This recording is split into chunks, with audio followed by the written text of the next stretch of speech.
Easy now. Papa got this, make it hit come down. Ooh, you make my high come down. Always tripping when you come around. I'ma have to cut you off, like right now. You see, I don't have to drive me. You can say that for your mama. Maybe you should smoke some. Me tried the marijuana. I was never you good. The vibe was straight. Showed you a couple of things and they ain't finna change. I treated you right. Everything was a gift from a time to your bag and the color on your lip. Gave you plenty of Welcome to the Seahawks Man-to-Man podcast, powered by The Athletic. Shout out to the company. My name is Michael-Shawn and I'm here with my co-host, Christopher Kidd. Make sure you follow us both up on the Tweet Machine and follow us on our YouTube channel, Seahawks Man-to-Man on YouTube. Chris, talk to him. What is up, everybody? It's your boy, Christopher Kidd. Be sure to follow me on Twitter at CKIDD206 and that's CKid206. We have a special guest with us, coming to us live from training camp. A guest who really doesn't need that much introduction. We have Seahawks tight end Will Dissly on the line. Uncle Will, what's up, man?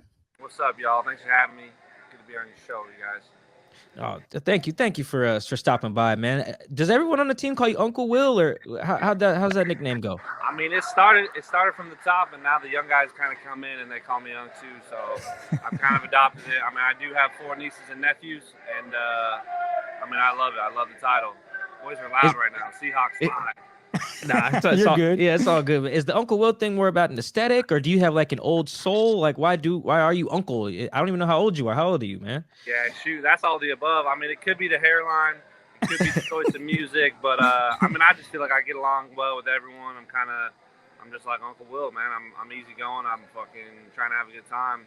Pardon my language, but yeah, man, it just kind of stuck. It started right when I got drafted. Like I said, I do have a niece and nephews, and they're just like everything to me, and then I kind of just adopted that role, that lifestyle. You mentioned music, old school. Where are we going with this, Will? Give me some insight. What are you listening to before a game? What are you listening to when you're at home chilling? What's going on, man? I mean, I actually can truly say this. I love all music, like except for Screamo. I'm not into Screamo, but I like techno. I like the Eagles. I like the Beatles. I like, Atmosphere. Like Run DMC, any of those. Like, I like country music, Eric Church. I like indie rocks. What is that? Like the Lumineers. I can literally any music. If it's a good song, I'll listen to it. I'll vibe with it. So you might have had a beef with Mike and the Techno Thursdays because Mike was a big no-go on that, and a lot of players. Go ahead. You need it. I mean, we're out there working. We're trying to have fun. I mean, it's technically still summer. What is it? August. Yep. So, I mean, it's technically still summer. We're trying to have some fun out there at camp. I'm definitely pro fun. Don't make me seem like that. The way Luke would just play the box right in my ear in the locker room, like it got to me. But it's all right. I like the vibe. I miss Luke on the team, man. Miss Luke Wilson. We all do. You were one of the guys in San Diego with Russell Wilson, right? Everyone training this offseason, that right? Yes, sir. From what I've gathered, you guys really got to know each other as players and teammates. Kind of got to know each other's why. Why you were doing this game, why you were doing this. What is your why? I mean, why is because I love it. I mean, I had a coach, ask that question, and I mean, a lot of guys say, I want to win, I want success, I want money, I want to provide for my family, but I'm only doing it because I love it. I mean, I think I could go and be successful in any other industry, but I truly love coming to work. I love getting better every day. I love the guys in the locker room. I love game day, running out in front of the 12s. Like, I love making plays. I love putting people on their backs. Like, it's so fun. Like, it's just a true blessing to keep playing the sport that I love. I grew up playing, and it's just a ton of fun, really. That's my why. What about learning other guys' whys do you think will strengthen the bond between you guys as players and perhaps translate to more on-field success? Oh, absolutely. I mean, it's truly a blessing to get to know these guys. I mean, some of these guys' stories, they're, where they come from, who they are, they're just amazing people. And just to know, like, I was undrafted. I came in, I want to prove, like, that I can be the guy because I know it and I just have that confidence. Like, that means a lot. And so, in that situation, like, it's helpful for me to know that so I can build him up, right? I'm like, bro, you are the man. Like, you got this. And he goes out there and makes plays and proves it every day. And so it's just kind of that supporting role. And then obviously, like, DK's story of like breaking his neck in college and coming back and just being great. It's like all that just adds to the bond that we have. And this is a relationship game. I don't care who you are, but you know, when you play football, it's really about the relationships, the people you meet. And so just knowing that and getting close to guys, it's awesome. It's a blessing, really. That's dope. You mentioned DK's injury, and I want to talk to you about your injuries because you had quite a few your first few seasons, but then last season you made it through all 16 games. You know, you might have been banged up, but talk about how you stayed positive in those first 2 years going through all those injuries and just trying to get back to where you are today.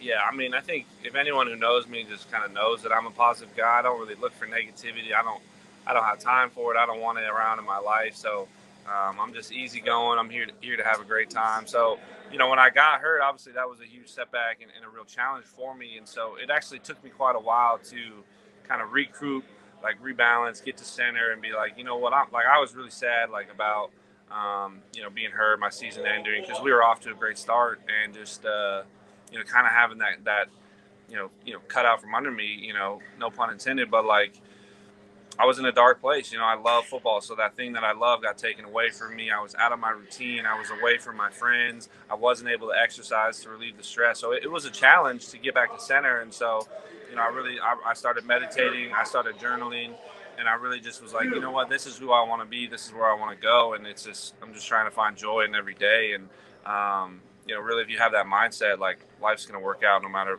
the outcome, really. That's dope. Did you have any teammates, whether it be the Seahawks or other teams, that you could reach out to and communicate with that have maybe gone through something similar? Or was it just something that you took on as yourself and mastered it, and now look at yourself and what you've done in year 3 and going into year 4? Yeah, I mean, I think it's just like they're actually old teammates, right? So the first one, I reached out to Jimmy Graham and just to ask him like how he did it, and you know, he was basically like really real with me. He was like, "This year's gonna suck, and it's gonna be a grind through and through." And so just, I mean, it was tough to hear, but honestly, once I heard it, I was like, okay, I can do that. Like, I know what to expect. I can come back. And then when I tore my Achilles, you know, Richard Sherman reached out and was like, dude, you can do it. Here's everything that I did, the stem cells, the BFR, you know, just put in the work. Like, look at me. Like, I'm like older than you, and I'm back and I'm playing, being an all pro level. And so, you know, it just gives me a ton of confidence to come back. And, you know, I had a lot of confidence in myself, mostly because of my family. They always build me up, and they never let me get too low. And you know, it wasn't a situation where I wanted to prove people wrong. I just wanted to prove people right. Like, I knew I could do it. Everyone believed in me that I could do it, and so I was just like out there working and trying to get back. And here we are. At what point did you feel like you were back mentally from all of those injuries and out of that dark place that you mentioned? That's a good question. I would say, I think the first injury, it was really quick. It was more of like a blind like faith. I don't necessarily know if I processed like how truly like messed up I was. And then the second time I really felt it. It was heavy. Like, I didn't really want to work. I was like, there's no way I can do it again. Like, that doubt just crept into my mind. And it took me, you know, a good like couple months to kind of get back and get in the groove. Once I started working out again, once I realized, really, that was the biggest point, was like realizing I was not in a good place. I wasn't in my right mentals, and like I was like, all right, I got to start making steps, start journaling, start meditating, start working out again, just to get back into a positive headspace. And so it probably took a good month to try to get back into that groove and get right again, and just start believing in myself. What kind of accomplishment was making it through all 16 games for you last year? I mean, it was awesome. I mean, just it was a weird feeling, kind of walking off of that playoff game. Like, obviously, I was really sad that we'd lost, and I was really frustrated because we were a heck of a team. But at the same time, I was having some personal celebrations within me. You know, just first time finishing the season, walking off on 2 feet, and I was like, I honestly flipped the switch right there. I was like, all right, it's on to next season. I'm going to be as healthy as I can and just go out and dominate for this team, because, you know, we really reloaded. We have a lot of really good guys back, and we're going to go after it this year. So that was my mindset after that. Yeah, you guys are bringing back most of the same team on offense in terms of the starters. Lost some tight ends and lost Demo, but the real biggest new change is having Shane Waldron calling the plays. We've heard a lot of buzzwords about it, like high intellect, complex, smart, every word possible. You guys have brought out the thesaurus to explain Shane Waldron's offense to us. Kudos to you guys for that. What's something specific that you think this offense will thrive in that you guys perhaps weren't as great as you wanted to be last year? That's a good question. I mean, I think it's a confidence thing. I think Shane just brings in this unique system where everyone can really thrive, and that's from the running backs to Russ to the O-line to the receivers, and so I don't think anyone's left out of this offense, and so I think that gives everyone a lot of confidence to go out there, compete, and be a playmaker for this team, and so I think that's the unique one. Obviously, everyone knows that he's a wicked smart guy, and we're super excited to go put it out on the field, but everyone's going to be involved, and we're going to go out and be explosive again. Let's look at the tight end room because it's pretty talented and stacked. What separates you from the other guys, and what do you think you can bring to the table? I'm super jacked about our tight end room. Honestly, first and foremost, it's a fun place to go to work. We all vibe really well. We're having fun. We're making plays, and it's kind of a unique position where there's almost two sets of tight ends. There's an inline tight end, and then there's a split out tight end. And I think you can see that in the body sizes and just the styles. Really, I think Gerald brings an explosiveness, and then Colby brings just a huge frame to throw at. And so then myself, I think I'm not really good at bragging, but like I'm an inline tight end, and so you can leave me out on the field and call any play. And I think that's where the difference is, whether it's a run, whether it's a play pass, whether it's a quick game, we're splitting out wide. And then when we go 12 personnel, it gets even harder, right? Because I think all of us do a great job of blocking. And so, you might see a lot of 12 personnel. I think that's our goal in our tight end room, is to just go out there and be a factor for this team. It's all right. Well, you don't have to brag for yourself. We'll brag for you. The fans will always brag. After you had like a gazillion yards in your first game, 2018, hurdling over people, it was like, all right, this Disley guy is gonna be something, man. I've been going around in training camp. I don't know if everyone's noticed. I've been asking everyone who are their funniest teammates. And I can give you some of the answers later, but I want to hear your maybe like top 5 funniest teammates. Top five in no particular order. I've seen that in that. I would say Nick Ballore. I would say DK Metcalf. I would say Freddie Swain, and then I would go with he's a strength coach. His name is Mark. Oh, okay. Strength coach. So okay, it's a sleeper. My funniest guys. Who's that? That's 4. We need one more. I need one more. Yes. I'm include myself. Oh, yeah, that's fine. Everyone else has. I ain't mad at that. I think everyone but Russ has included themselves. You got to give us some insight, man. Pull back the curtain. How is Nick Ballore making everyone's list? I mean, he's just the curveball. He's the dark humor. He's the savant when it comes to like playing both sides of the political jokes, and then his timing is impeccable. You know what I mean? He's always on cue with a good joke. Oh man, no, that's now Chris usually asks someone who we think should be on the show next, and I'm gonna steal your answer. I want us to just have Nick now. It's like you got me, man. We got to have Nick on the show. Well, plug us with that. Tell Nick to tap in so we can have him on. Okay. I'm gonna go talk to him right now. Well, thank you for your time, man. Is there anything you want to say to the 12s before you go? Nah, I can't wait to hear you guys screaming. It's gonna be a fun year. Go Hawks. Thank you, Uncle Will. Appreciate you, man. You have a good one. Hey, guys, take care. Welcome back to the Seahawks Man to Man podcast. Thank you again to our special guest of the week, Will Disley. It's the first time we've had a tight end. No, it's definitely the first time we had a tight end. A Husky. We got through that whole thing without a Husky player. Is it? Husky gotta be. Ain't that many that's been on the team. Yeah, that's gotta be. I think you're right. We didn't mention. I didn't want to go into any. Will was short on time, so we didn't want to. Yeah, that would have taken up another 5 minutes right there. Apple Cup trash talk would have been a very long portion of the show. But now after that, Chris, is very clear. We need Nick Ballore on the show. Yes, fullback Nick Ballore needs to be on the show next. I'm gonna make that happen, or I'm gonna try.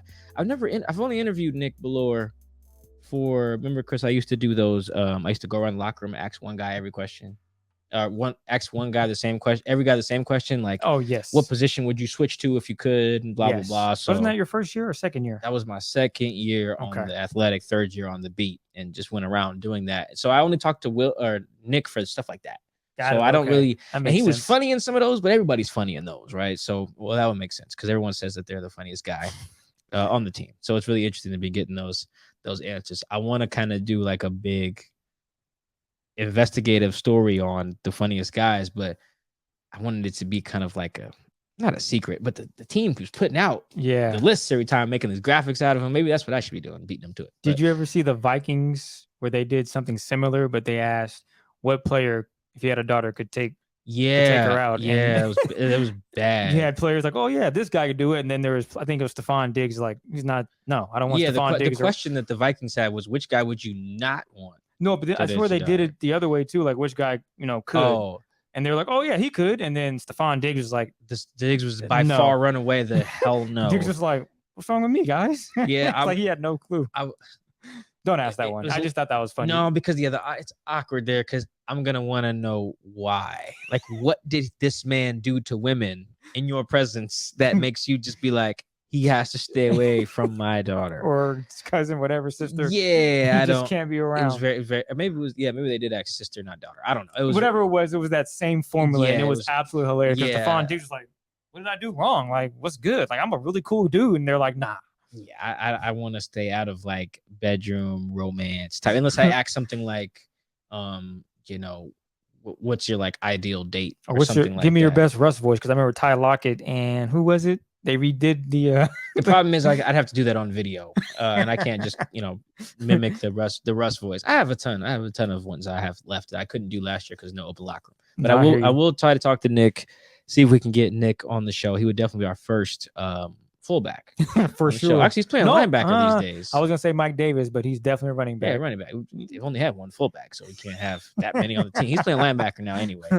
He actually played linebacker in the mock game. Look at that, getting some Sunday. Linebacker reps. Yeah, he's getting a lot of linebacker love. They got a lot of hurt linebackers right now. Don't ask me how he did playing linebacker in the mock game. I don't know if he was playing Will, playing Mike. Honestly, that's just not what I was paying attention to in the mock game. But there was a lot going on. I felt bad for. I thought they were going to stream the mock game. So every time I tweeted something about the mock game, it's just like, oh, can you send us a video? Can you put out a video? I'm like, no, I just can't. A, it'd be like really blurry from up top in the press box, but then like B, it's just I've never been able to be in control of video during like the fun parts of practice like that when I'm doing 11 on 11. Even if you notice when the team puts out video of a highlight, it's very closely cropped, right? It's like so you can't see formations and stuff like that. So it's very like I felt bad. Everyone was like, yo, can we get video? Like we need more live tweets, and I'm just like, oh, it's a mock game. They're not. Well, I thought they were streaming it, and then I saw people saying they're not streaming it. That was. Unfortunately, I mean, there's 15,000 people there, so any of them could have been streaming. Eyes and ears. Well, there were people tweeting out videos of the plays too. There was one dude tweeting a play every 2 seconds. Then Lumen Phil tweeted him and said, "Hey, take these down." Dang. And he had to take them down. Yeah, like he was getting caught. But I thought the mock game. Well, as you guys probably figured, we're looking at the mock game and looking at. I mean, all camp, I've been trying to get a feel for the offense. We talked about that on the last show and what tempo really means and all that. And I don't think that. So, for example, I tweeted somebody either during the mock game or after, and I was like, the tempo stuff might be a little overblown, mostly because I think that that Shoddy's offense has had up tempo. Like you look at the first drive against the Falcons, maybe the second drive, they go down there, they're mixing it up. They mixed in a little no huddle. Russ had a running play. They were going for it on fourth down in that game. Like I was like, oh, Shoddy can do, all of this. I'm not sure how many other games it happened. That happens for a few different reasons. Why you slow it down. But I think the one thing that I noticed but wasn't comfortable writing until Russell kind of confirmed my suspicions, because that's the other thing about the offense, right? Like it's very hard to write about it because everyone's not on the same page with everything, and so much of this stuff is Russ based. Besides the routes, obviously you can hear from the receivers on those and make a distinction, but so much of it is Russ. Like I saw someone write, might have been Peter King. Not to say Peter King's wrong on this, but she was like, I'm noticing Russ have more command of the offense. I'm like, how can you really tell that from practice? Particularly, he was only there for like 1 or 2 days. It's like, how can you tell from 1 or 2 days? Like, Russ has always had a command of the offense. In fact, I remember when Shoddy came, that was one of the things that was supposed to be new, that Russ would have more control at the line of scrimmage. So it's like, how much control are you ultimately going to give Russ? So like, is he going to start calling his own plays? Like, he can only have so much more control, I would think. So I tried not to infer so many things about what Russ is doing differently since we don't have a lot of those intricacies there. But one thing I thought of in the mock game, I thought that they were mixing in when they go faster. Specifically after like successful plays. So maybe You know how like when you're doing a 2-minute drill, Chris, you let's say you get a 16-yard pass, and then Russ is like, all right, let's go. Let's get to the line. Let's try to. I see a little bit of that they'll come out and have a successful play. Then all right, if that play works, now let's hurry it up. I don't know how that feels a little different before, where you could see them having those drives, but it did seem to be like more of a scripted thing. Whereas now it seems almost like I'm gonna make a boxing analogy, even though I don't box, where you just kind of like you hit somebody and now they on the ropes a little bit. So now it's like, okay, I don't need to go back to whatever my plan was. Let's just start tagging him.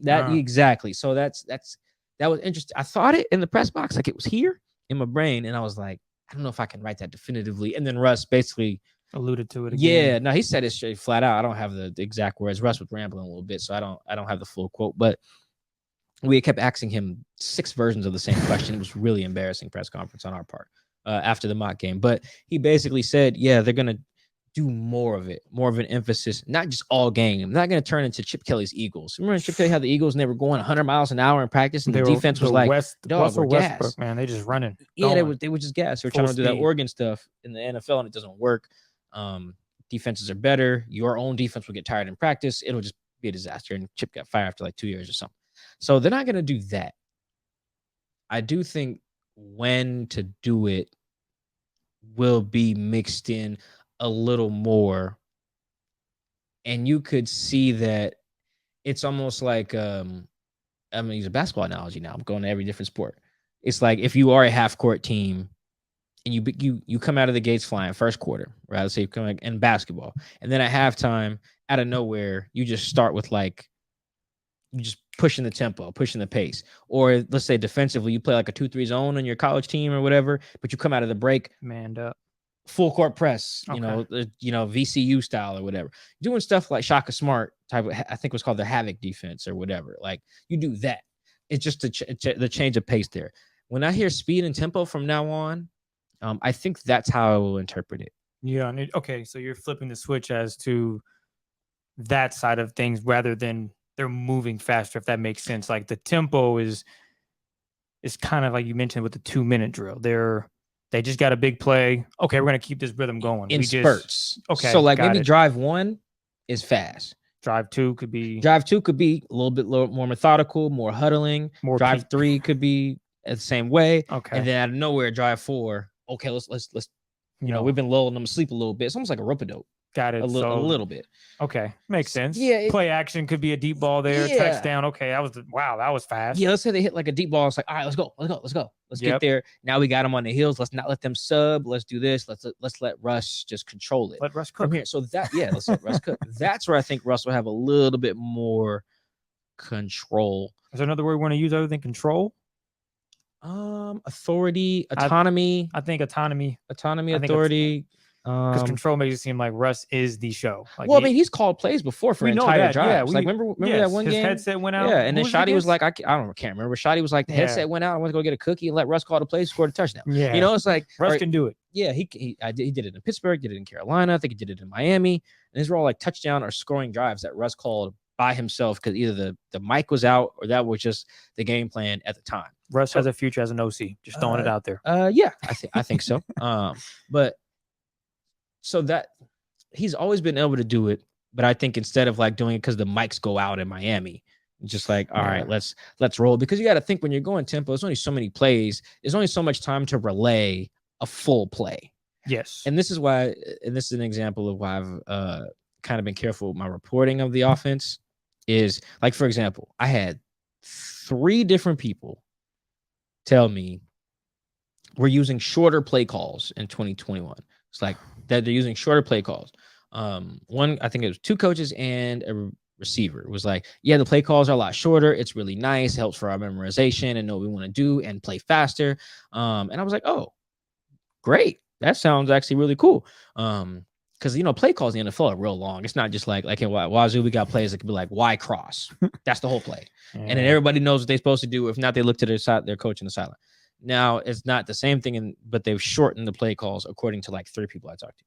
Asked Russ about it on Sunday. I said, Russ, the play call shorter? He said, no, if No. anything, they're longer. I'm like, what the hell? What are these? What's going on here?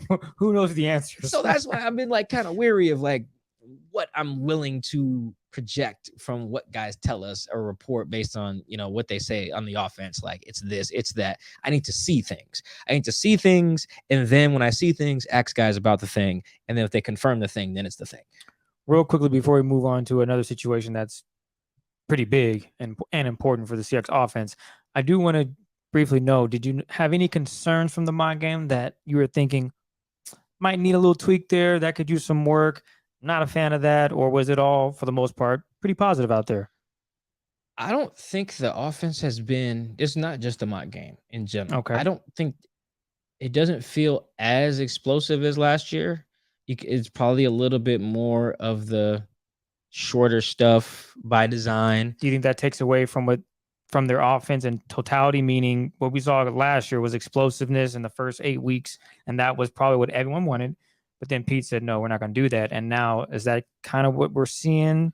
Or is that me jumping way too far ahead saying, you know, Chris, slow down. We haven't even seen them play one game yet. No, it's the offense is still probably kind of vanilla still Okay. at this point. Just in general, all offenses for the most part are this time of year. It's just doing a lot of installs, trying to make sure everyone knows what to do. That's like makes sense. priority. But I think what I've noticed is like if you're just trying to count how many times they take a shot, like they took a lot of shots last year. And there's it doesn't feel like as many. I don't have the charted numbers to quantify that. So that's kind of a thing To I'm your worried eye, about. to To your the eye, naked eye, that's one a thing little that's bit. okay. They didn't score a lot in the red zone. Russ didn't throw a touchdown pass against the backups. That was a little concerning. You know, him and DK couldn't hook up in the end zone. Tyler Lockett. Was it because of good defense, or like you said, they just couldn't hook up for whatever reason? Little bit of both. Okay. I thought they should. I expected Russ to light the backups up. I mean, it's the backups. for real. Like we all would. Russ ones lights twos. up other team starters, you know. So I had expected him to light up the backup. So I thought that was a little concerning. We do have a feel for. I know Pete says always compete and all this other stuff. I think we have a really good feel for what the starters will look like. If anyone's like, so we know the starting O-line, Duane. Well, we'll get to Duane. We'll get to Duane. Duane, Damian, Ethan or Kyle. It's one of the two. Kyle Fuller, Big B Shell. Yeah, B Shell, and then Gabe Jacks. We got your starting 3 receivers. I think Freddie, Swain, DK, Tyler. You obviously got Chris Carson, the backup running backs, Russ. The offense is pretty set. Joe Everett and Will Disley are just both going to get a bunch of burn. Joe to probably be the starter, quote unquote. And then on defense, I really don't think there's any jobs up for grabs. I think the starting front line is pretty set. Al Woods, Puna, LJ Collier, probably Daryl Taylor, and then probably Carlos Dunlap as the Man, that's start. That's a unit. That's a good group. And then Benson Mayoa. The D line's a rotation. We talked about the D line. Like I feel really good about Did that last week. Yes. Corners seem pretty locked in. Marquise, Akillo, and DJ Reed. Like that seems locked in if everyone's healthy. I'm already excited for that. That seems pretty locked in. And then Jamal and Quandre, and then Jordan Brooks and Bobby. I think the starting 22 is pretty solid. Okay. It's pretty decided. I agree with you on that. Yeah. So I don't think we have many position battles to think about in that regard. Now, one thing we do have to where I mentioned Duane. I don't getting real. Chris, I don't like how the situation looks. I'm thinking everything's gonna work itself out, and we both just briefly read through Bob Condota and Adam Jude's story on the Seattle Times. I'm gonna pull up some of this stuff real fast. It's a little. Well, I mean, you're wondering, damn, is this deal going to get done? And you mentioned the situation with the lineman, the tackle spot, left tackle. That is, 2 of the left tackles that are supposed to be backing him up are already hurt. So now you're really putting Stone in the position to be a starter, and he's still trying to go from a running offense in college, which that's his strength, to now his weakness at the professional level, week 1 potentially. That is a lot to grasp. Can he do it? Absolutely. He's more than capable of doing it, but you're putting a lot of pressure on him if Duane Brown doesn't have a deal by week 1. And of course, the other 2 guys that are out, are not available. And those two guys I'm talking about, Jamarco Jones and Cedric Abui. Cedric Abui. Yeah, I just don't like how the Dwayne situation feels. It doesn't feel like the Jamal Adams stuff. Like, I mean, Bob Condotta and Adam Judah, Seattle Times reported, I think, this was Tuesday, that the talks have stalled between the Seahawks and Jamal. Basically, they're like, yo, we want this. Jamal was like, we want this. We can't agree. Well, ready, break. Like, we just can't get it done. And they've reported as well, and this is some other stuff that's already been out there, that the Seahawks are willing to make Jamal the highest paid safety in the NFL. That's what you do when you trade 2 first-round picks for him, but the two sides have not re-engaged in discussions this week, and that's according to sources that they got at the Times. And it doesn't sound like, I mean, let me see if Bob and Adam got this. Yeah, they're not reporting that Dwayne's side is talking to Seattle. Like, those discussions don't seem to be ongoing either. So, Chris, worrisome. Yeah, I think the Jamal thing will get done. I just don't think you said it. I don't think there's a choice there. They traded 2 first-round picks. It's got to get done. Yeah, though I'm a little scared because, like, does Jamal sit out? I don't think so. But I don't think Dwayne does either. It just doesn't feel good.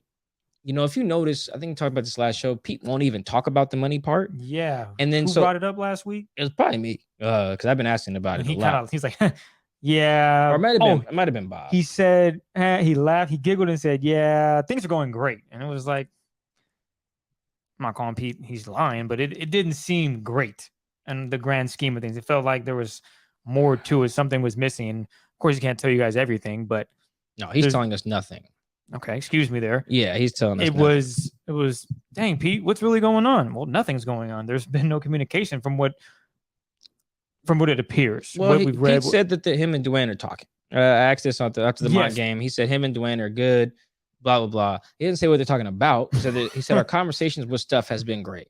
That is the most vague thing he could have possibly said. Y'all talking about the latest episode of The Wire, or not? Talking about old episodes of The Wire. Are you talking about the fast movies and then putting Tyrese into space? Is that awkward talking to your head coach about that, knowing you're trying to get a contract? If that is the case, I mean, they can just be shooting. They can just be talking about anything. But, that's true. But apparently, according to Adam and Bob at the Times, the team's not even in active negotiations on a new deal with Duane.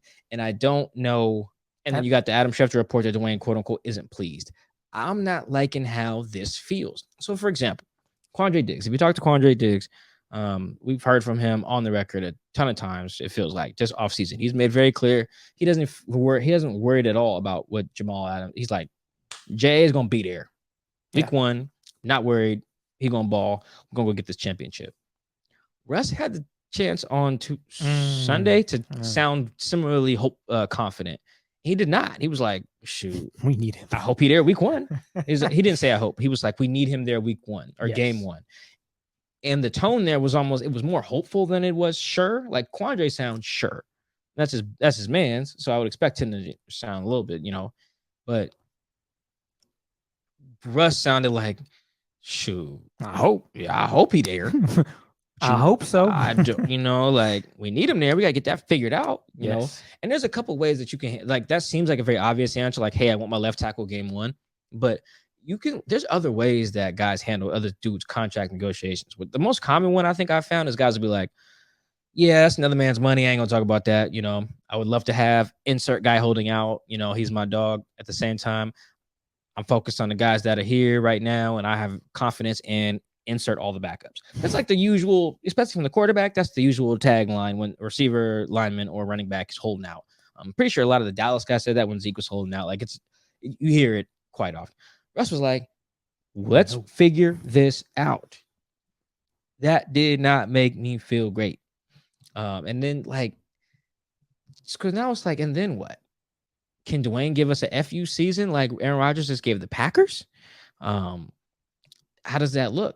I just don't. I think the tone of the Duane Brown holdout stuff is now making me worry. I don't know if it's like full on panic button, because it's probably more likely than not he will be out there week 1. But I just don't like where this, like, Pete doesn't sound super confident. He was just like, well, he's not going to play in the preseason. Well, Pete, that's not what I asked you. Well, you know what? It's my fault. I asked Pete, do you think Duane will miss any games? He said, well, he's not going to play in the preseason. That was never going to be the case. Pete didn't be like, Nah, we expect him week 1. You know what I'm saying? Like Yes. nobody sounds sure Duane is gonna play. And I don't know about you, Chris, but I think Duane Brown playing is kind of important. I know I'm right there with you. Remember when I brought up who the potential starters would be in Jamarco Jones and Cedric Oboye? Those guys are both hurt. So now you're looking at the rookie. Hey, guy, you ready to go? I know we were working on building you up fundamentally to be able to pass block. We know you're a mauler on the run game, but No, other way around. It's the other way around. Excuse me. He's a great pass blocker pass who wasn't blocker. good in the run game. excuse me, so I messed that up earlier too. But that's one thing that the Seahawks are built on, being able to run. And if he's not capable of getting out there and handling those blocks, that puts the offense at a slight disadvantage when they want to go to Chris Carson because the left side's not sure. It's not 100% there. You don't have, as Russ put it, we don't have our guy. We don't have Big Duane out there. And Russ could have easily said it and made the point that, hey, I don't want to talk about his situation, but when he gets there, we'll be ready for him. I like the guys we got. Let's go out and compete. But Russ is just being real. He's speaking like, remember, I think I've said on the show before, Russ is a 12. Russ, a lot of people usually talking about on Twitter about things that are bad or good about Pete or the organization. Russ feels the same way. Yes. Like when Russ says we should throw in more, like let Russ cook. Russ is like, yeah, Russ should have more say on this. Yeah. Russ should restructure his contract so he can have so-and-so. Russ be like, yes, I'll restructure whatever. I'll do whatever you guys need. So that's another thing. Adam and Bob reported that Russ will restructure his contract to bring Duane in. Well, yes, I'm sure he will. He did it the first time they signed Duane. That is true. Yes, he did in 2017. That was before he even knew the guy. He was like, oh, that dude right there? You need me to Hall of Famer restructure my cut right here? Oh, cool. And it's honestly, I mean, a restructure is not that. There's really not a lot of downside from the player's perspective because how a restructure works is it's just, hey, here's this money you were going to get over the course of 4 months. Here's all of it right now. It's just like, it's a lot.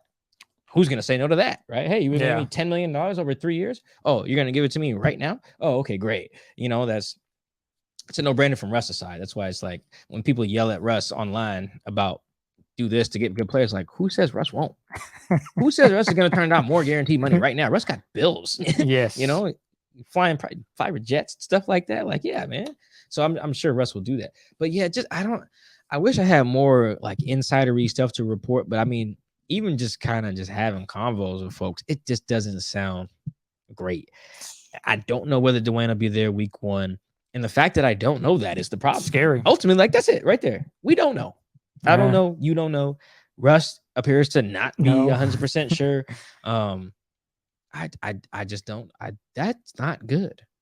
Hopefully, in 2 weeks, discussions are happening and they're getting close to a deal. Well, that's the other thing about negotiations, right? If they were gonna go well, I feel like they would have. That's a great point because it's literally, hey, we have this offer. Either the Seahawks are going to say, okay, we'll stick with this offer. For staying with it, and Duane's team's like, no, we don't want that, and that's the end of the discussion. Or the Seahawks are going to be flexible and say, we'll make it work. We went back and talked about it. Here's what we can do. It's a little closer to what you want. What do you think? And right now, it seems like maybe that process is just Duane said, this is what we want. Seahawks feel like this is what we're going to give. It doesn't even sound like there's even a negotiation with Duane. And that's what's even. So I guess I don't know if I said that. That's the real other part that's troubling. With Jamal, it's like we talking. We getting there.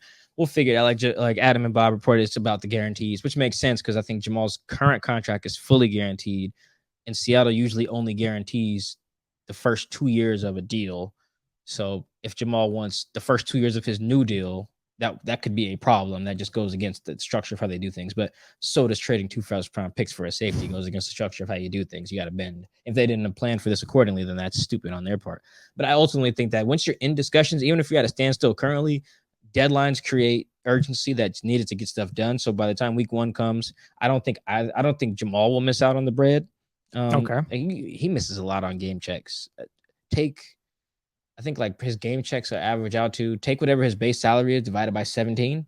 That's what he stands to lose, I believe, each week. He misses. Okay. And coming to practice and not practicing is one thing. Coming to practice and then not playing in the game, that's a whole nother. That's hard to sell to the homies. Missing the mock game, if you're Jamal, you can be like, yeah, yo, 6 is jersey number. They ain't gave me this deal, so Go out there and try to beat Indy without me. Love you guys and be cheering. That's a tough sell. It's a tougher sell. Go out there and try to beat the Titans. Go try to stop Julio Jones and AJ Brown without me. Without me healthy. I'm healthy, but I don't want to play right now until they get this done. Business. That's a tough sell. Even if guys understand, it's a tougher sell in training camp or a tougher sell in the regular season. Same thing with Duane. How does Duane look to those guys in the regular season week 1 and be like, hey, I know we're about to play a really scary D-line in Indy, but I ain't got this bread yet, so y'all go out there and figure it out. Russ, can't help you, big dog. I ain't got the check yet. If Duane wants to take that stance or Jamal, that's fine. I just don't know how well that goes over at that point. Like I said, it's way easier to miss this nothing game against the Raiders versus missing week 1 against the Colts. That's why Russ didn't say I need him against the Raiders on Saturday because he doesn't. Yeah. He's probably going to play 1 drive, 2 drives. He might not play a drive. No, he has to. He can't keep him off the field. He just can't. Get out there, couple drives, try the offense, go. He's going to play the whole game against the Colts. He's going to play the whole game against the Titans. I forget who they play week 3, but he's going to play the whole game and every game after that. So I'm a little the Duane thing really like concerns me. And it has been for a few weeks. I think I referenced it last time. I was on KJR and I was arguing with Dick Fane and Softy, and it was like Jamal Adams is the number 1 storyline, and I was like, are we sure? Like the left tackle wants a deal, and they're not even talking to him about one. Pete keeps saying our conversations about stuff. What is stuff? Next time I'm gonna ask Pete about what is stuff, Pete? Are y'all talking about money and contracts for him?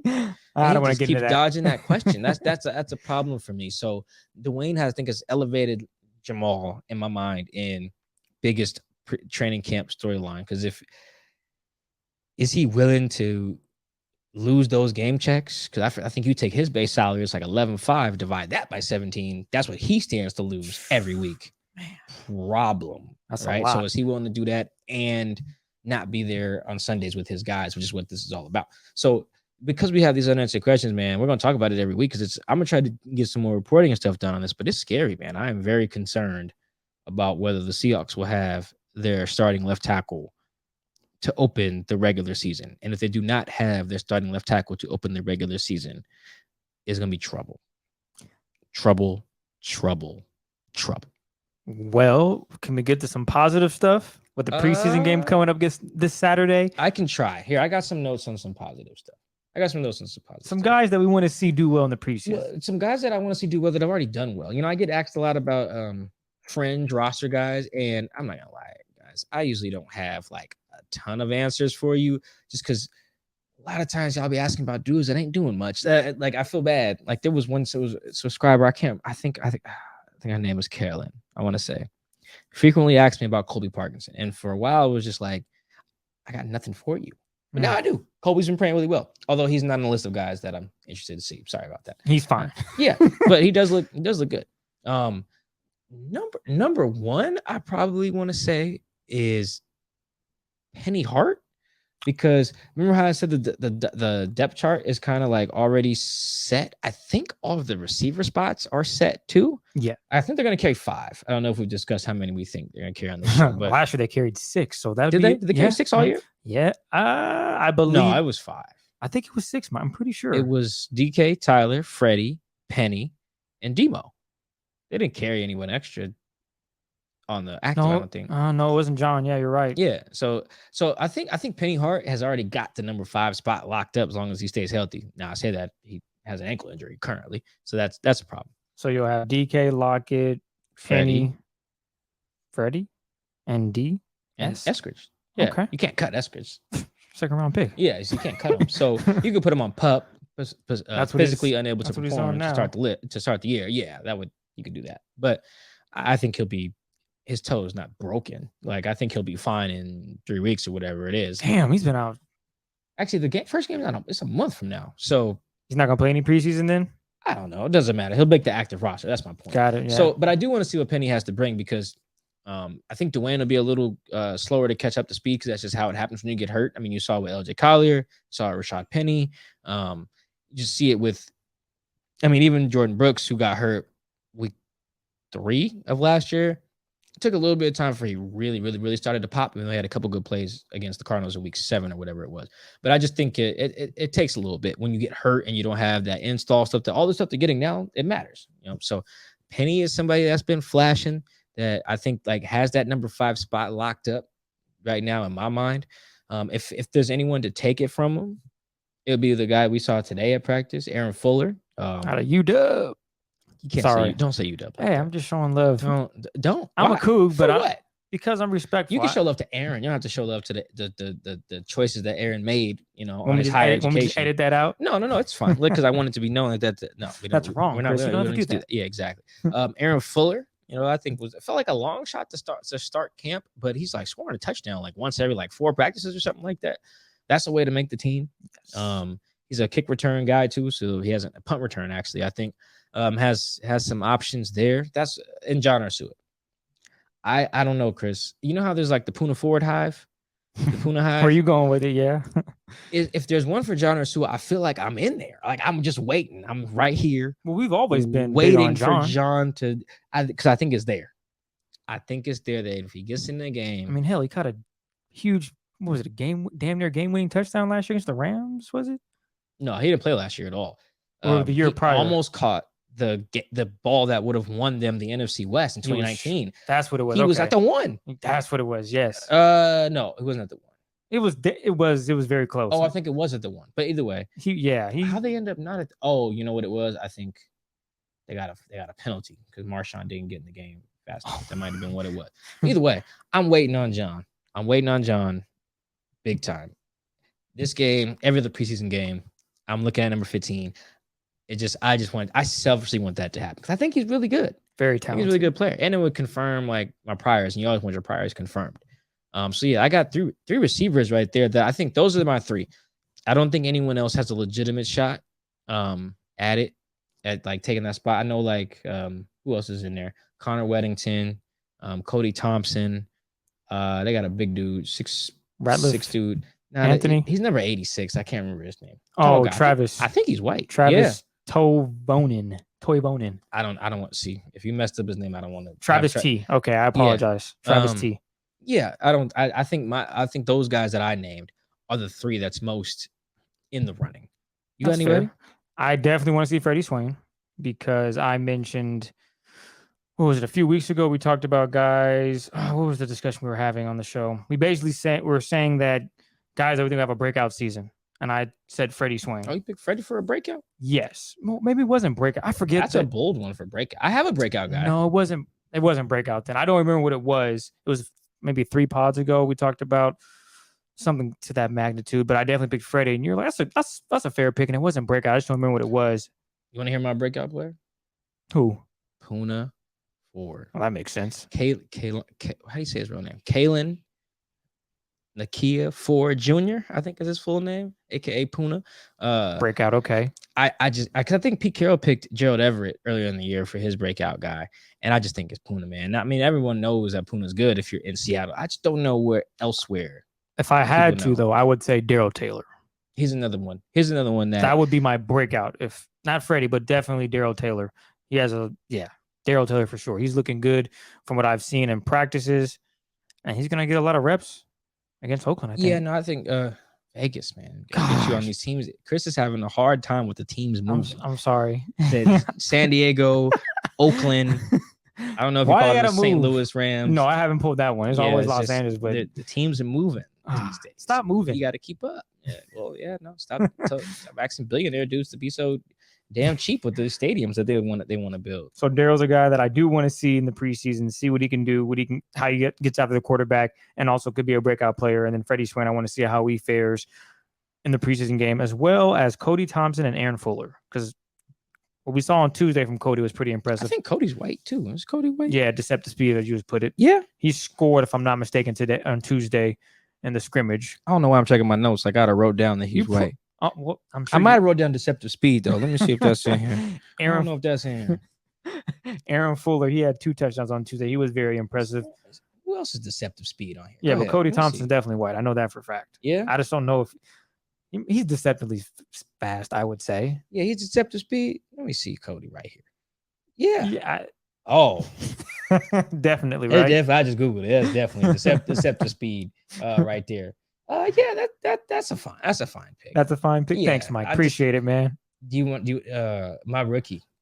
I pick my favorite rookie. Already? Everyone wants me to write about undrafted free agents and talk about undrafted free agents. And I try not to spend too much time on them. Like, not that I'm like a draft elitist or whatever. My problem usually is that like they want me to write. Everyone wants me to write about every or talk about every undrafted free agent. It's like, guys, a lot of these dudes will not matter. They will be cut. Damn. You'll never hear from them Why you again. say it like that? They never matter in the context of the Seahawks. Sorry. I know. They're all men and they'll matter in their lives and take care of their families and all that good stuff. But in the grand scheme of making a 53, yeah, it's just there's only usually one or two guys in the running. It feels like we have one every year, but it's like one. It's not like multiple. Like 20 laugh, but you're it's like cracking me up right 2015, now. Thomas Rawls. 2016, George Fant. Yeah, you thought Thomas, which year was it? You thought he was gonna go crazy. And I was like, Mike, I don't see it, and he struggled. He got hurt too, but Yeah, Thomas Rawls got hurt in 2017. yeah, that was tough. 2017 it was someone who still I can't remember. But 2018, Poona Ford. 2019, Brian Monet. 2020 was Cedric Lattimore. I want to say maybe it was Penny Hart. Can't remember. But usually it's only like one. It's not gonna be five dudes. So who is it this year? I think it's Ashari Crosswell. A guy you said that will definitely make the roster. Yeah, that's you the one. wrote that He almost story had a last pick, He week. almost had a pick 6 today. I like him. That's the one I picked. I thought it would be. I'm with everybody else who thought it would be Cade Johnson, the guy from receiver we talked about. Oh yeah, from South Dakota State. When I we thought had it would Dane be him. on, yes. He's doing all right too. okay. But I think when I look at this Crosswell kid, he's around the ball. He almost had a pick 6. I'm talking. Well, about he's had pick 6. I think 3 picks last week alone in that week of practice. He had 2 picks in training camp, 1 pick in rookie mini camp, a couple touchdown saving plays, and almost had a pick 6 today on like the best I've seen someone break on the ball in a very long. I'm talking about like what's the play that the Peyton Manning won in the Super Bowl where he throws a pick 6? It looked like that. I think Tracy Porter is who had that. It just looked like one of those where it's like he just knew it. Yo, not no fluky. Nah, it was like he had to know the play. He And had to. And he's someone you also want to see on Saturday. I want to see him every Saturday and Sunday. And like I'm hyped, man. I like DB play, so I'm a little biased there. Speaking of the DBs, I'm gonna go with the guy Trey Brown. I really want to see what he's capable of doing. Undersized cornerback. He's gonna get his burn. He's gonna get some chances to go up against these Raiders, Las Vegas Raiders, and their wide receiving core. That's gonna be fun to see. Speaking of DBs and defense. Yeah, you know the interesting thing with Trey is I saw a good play in one-on-ones, and it's I will wrap up after Trey. They were doing one-on-ones, that's DBs and as corners and receivers, and Trey just had this beautiful interception. I think I forget who he was going against, but he was playing outside, press technique, get balls in the air, fade ball. He's looking up at it, turns his head. Oh, my favorite leaps thing. up, squares his like. Comes down with it, saves a touchdown. I'm like, oh, textbook. And then I also had in my notes, Trey mauled this dude halfway up the damn route. And then there was like 2 flags on the field, right? So it was like the good and the bad all in one play. And I think it was that's a lot of what you saw for him in college. He had a lot of penalties in 2 years. I think it's like 17 over his like last 2 seasons at Oklahoma. So penalized a lot, got his hands on the ball a lot. And so I want to see if he can clean up one and build on the other. Because if so, he'll be great. Because I thought that was it was textbook. Got his head around, squared it, like looked, and everything was so smooth. He also had a really good pass breakup in the mock game where he reads like a seam and just gets there right as the ball gets there. I think in a game it might have called a little early, but it was just a really good jump on the ball. Pete Carroll tends to have to tell us, hey, I have to go look at the film, then I'll tell you guys what I think. He knew right away. Trey made that play, and he was really, really good. And so I'm with you on Trey. Like he's clearly got like work on this thing, very similar to Stone with like the run blocking. It's like very clearly you work on this thing and you'll be all right. I have no idea where Stone is as a run blocker. I'm not qualified quite yet in my beat writer career to just be like, yo, look at the hips on it. Look at the leverage. That's not me yet, quite yet. I can look at a guy and see if he can cover though. So that part I'm on. Trey just unfortunately buried on the depth chart, I think, behind Pierre Desir, Demarius Randall, and Ahkello Witherspoon. Like that's a lot of names he's got to get by to be like the left corner. And then on the right corner is still Trey Flowers and DJ Reed. So he's either like 3rd string or 4th string. But like you said, you're gonna get some burn because this is the time you give those guys Burn. the Yeah. burn. But that's fine. That's your rookie, Trey B. Thank you. I'm gonna go with the Crosswell kid because I think he's And you going undrafted. That's good. I like that one. Yeah, man. I mean, how much better is some of these guys who went undrafted? I mean, we've seen it every year with like some undrafted dudes like ball out and stuff like that, and some dudes from the 7th round never make it. Like It the happens, 6th round yeah. never make it. So I'm going on a leap here. You know, I don't think he's going to leap. that, I just think he's playing really well, and I think you are absolutely correct. He's going to be on this Seahawks team. He's proven it with his ability to get his hands on the football and make plays on defense, which Pete, it's exactly what he wants. If you make plays on the ball, you're going to make the team. And he's done that. There's no reason why he shouldn't. Unless you're Casey Williams. That was just, I don't know why. To this day, the Casey Williams thing, just maybe that's who it was in 2017 that I thought was going to make the team. But to this day, I'll never understand how Casey Williams did not make the team that year. I think in favor of like Tanner McAvoy. Like, I know that these guys, they watch a lot of tape. They know these guys. They know football, yada, yada, yada. I knew better than them that day. I just did. I just knew. In case, like, I don't care how long Pete's been in the football. Now, granted, Casey never stuck around, and neither did Tanner, so maybe it didn't matter. I just thought that Casey deserved that spot. But I don't think that'll be a problem this year with any of the undrafted guys. I think the undrafted guys that are fighting are like the undrafted guy I've identified has a legit shot. Okay. Like, I think Cade, there's too much of a logjam at receiver, whereas I think Ashari, he can slide right in. Yes, I think so. If he plays well in the preseason. So we'll see. That's another thing. We'll see. Make you plays play in a lot of preseason, scrub too. quarterbacks in the preseason, though, so that helps. I mean, it really does. Who's the Raiders' backup? You know Raiders' backup? Who is he? That's like the easiest backup. It's Marcus Mariota. That's right. They did sign him over the summer. Yeah, man. What was it, 2-year deal? I don't know. I'm not the GM. I just know that's the backup. But I think he'll get some shots. He's gonna play some really scrub quarterbacks in the preseason. So I think that'll help. I feel kind of bad for some of these receivers because like you don't get a lot of rust time. So we talked about that in the preseason before. So I feel bad for some of those guys. You're gonna have Gino. Yeah, but I'm a big. I want to see. It's like, okay, here's how it breaks down. I think Penny's Hart's got the spot. I think Daryl Taylor does. I think I give Aaron Fuller an outside shot. I'm rooting for John Ursua, and I'm like quietly over here starting up the Ashari Crosswell hive. I'm here building it. I'm here. It's not started quite yet. Saturday night though, it might be on and popping. That's kind of how I categorize my guys. I would like to see Duane Brown out there too if he just wants to just show up. Yeah, you know? just show up. Like that's my real hope is that Duane Brown's out there for the sake of Russ's health. That would be nice. We want to thank you guys again for tuning in to Seahawks Man to Man. Shout out to Will Disley for coming on the show. Yeah, shout out to Uncle Will. Appreciate your time. That was a fun, quick little episode there that we got with Will. We'll have more guests too, by the way. We're working on that. It's a hassle. Man, it's not a hassle, but we can't be near the players, so there's this whole COVID, but they don't do Zooms anymore, right? So it's like, how do we get them on? And just it's a lot of technical stuff. But we're gonna jump through as many hoops as we can for y'all.